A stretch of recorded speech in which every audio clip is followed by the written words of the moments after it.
If Joe Frazier whoops me, I'm getting on my hands on my knees. I crawl across the ring, look up to you, say, you The first fight of Muhammad Ali and Joe Frazier, one of the most publicized fights in history. For a man like George that comes out with those big... A look at Muhammad Ali recapturing the crown with a stunning upset of George Foreman. And I wrote a short poem. It says there will be a killer and a thriller and a killer when I get the gorilla in Manila. It was one of the greatest fights in history as Ali beat Frazier in the Thriller in Manila. 3 years later, at the age of 36, Ali defeated Leon Spinks to become the first man to win the heavyweight title 3 times. But finally, the last hurrah for the aging Ali as Larry Holmes battered his hero into submission. This is the story of one of boxing's best, Muhammad Ali. HBO Sports presents Boxing's Best.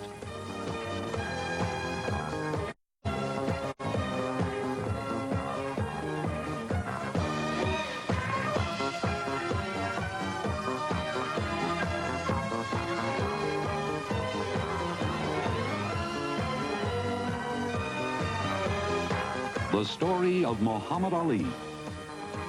And now from Louisville, Kentucky, here is your host, Barry Tompkins.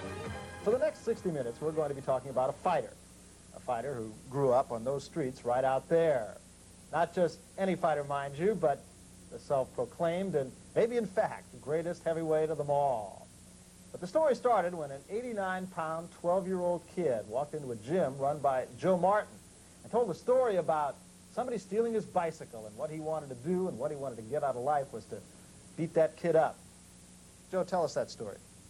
Well, that's the story. He had his bicycle stolen. We were trained, or I did, trained amateur boxers at the Columbia Gym, which is now Spalding College, in the basement. And each year the local merchants would put on a 3 or 4 day show to display their wares. And of course they had candy and balloons and one thing and another to give the youngsters who came down for the show. And of course he come to get his goodies on his bicycle, and while he was there, somebody took his bike. And of course he was very upset about that and wanted to report it to the police. And as I was a police officer, why, someone told him, well, there's a police officer downstairs in the gymnasium, go down and tell him about it. So he did come down there, and he was having a fit and about half crying because someone had stole his bike. He was only 12 years old then. And so he was going to whip whoever found him, so I brought up the subject. I said, well, you better learn how to fight before you start challenging people that you're going to whip. The first moment in the sun for Cassius Clay came in the 1960 Olympic Games at Rome, but interesting, Joe, he almost didn't make that trip. That's true. He was afraid of flying. We had a rough flight going to California for the Olympic trials. And so when it come time to go to Rome, he said he wasn't going to fly, and that he wouldn't go to Rome. And I said, well, you'd lose your opportunity being a great fighter. And he said, well, I'm not going to go.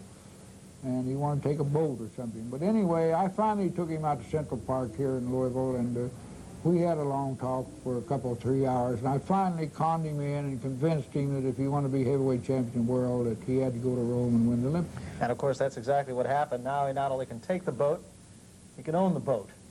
And let's go back now to Rome, 1960, the Olympic Games. The 17th Olympiad in Rome, Italy in the summer of 1960. A brash 178-pound Cassius Clay accepted the gold medal in the Palazzo dello Sport after defeating Beckus of Belgium, Shatov of the Soviet Union, and Argentina's Tony Madigan. Cassius destroyed Pietraszkowski of Poland in the finals.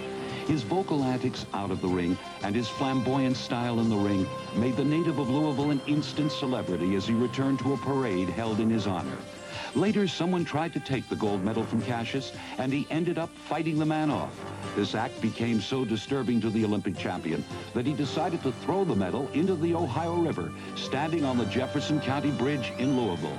For some unknown reason, he claimed he gained new strength from this confusing act. A pro career was soon to follow.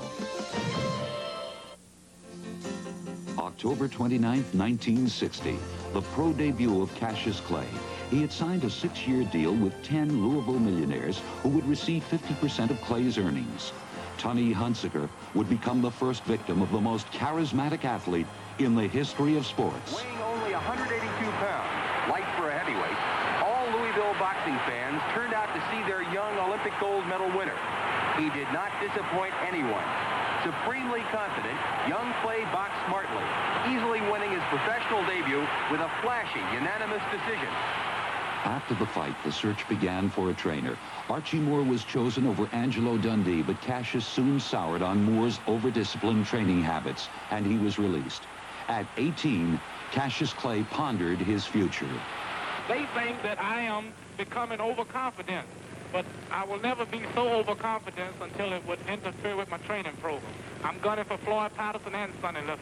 And if they get in my way, I will annihilate them also. I'm only bold and cocky before and after fight. Let me see you close your mouth and just keep it closed. Well, you know that's impossible. No, keep it closed. You know that's impossible. I'm the greatest. And I'm knocking out all bums. And if you get too small, I'll knock you out. Now close your mouth, but just let me see you keep it closed for 10 seconds. Well, that's impossible. You know that's impossible. Well, yes, I would love to break Floyd Patterson's record. As you know, today is the jet age. Everybody's trying to break records. Man says that he'll be on the moon by 1970. One man said that they're going to make cars that'll run by sunlight. Well, those are pretty game predictions. Well, I predicted I'll be the heavyweight champion by the time I'm 21. Ironically, on November 15th, 1962, Cassius Clay took on his former trainer. Archie Moore was now 48 years old. The outspoken 20-year-old predicted a fourth-round knockout in this, his 16th professional fight. The former light heavyweight champion had fought an astonishing 227 fights as he confronted a determined Cassius Clay.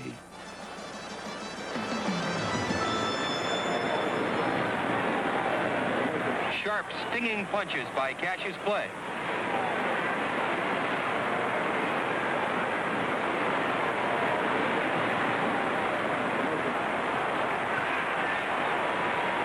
Clay looking for that opening.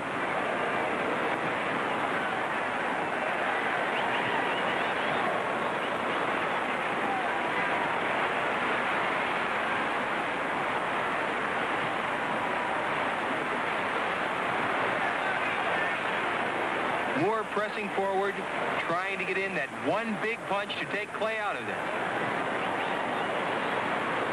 Ripping punches by Clay, and Moore goes down. Cassius raises his hands over his head. Courageously, Archie gets to his feet.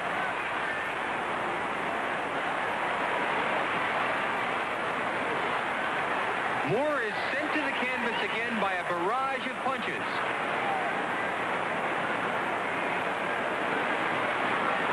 For the second time, Archie gets to his feet to face the inevitable. Ripping punches by Cassius Clay, and it's all over. After Clay fulfilled his prophecy of knocking out Moore in 4, he started crusading around the country, preaching for a shot at Sonny Liston's title. Cassius Clay became a candidate on the campaign trail for the heavyweight championship of the world. Freedom Hall here in Louisville, Kentucky. This was the scene of a very green Cassius Clay winning a 6-round decision from a trivia question named Tunney Hunsaker. At that time, he didn't have a trainer. He didn't have a friend like Angelo Dundee either. Angie, I think it's interesting that your relationship with Muhammad Ali really started again with Muhammad Ali's mouth. Well, actually, Muhammad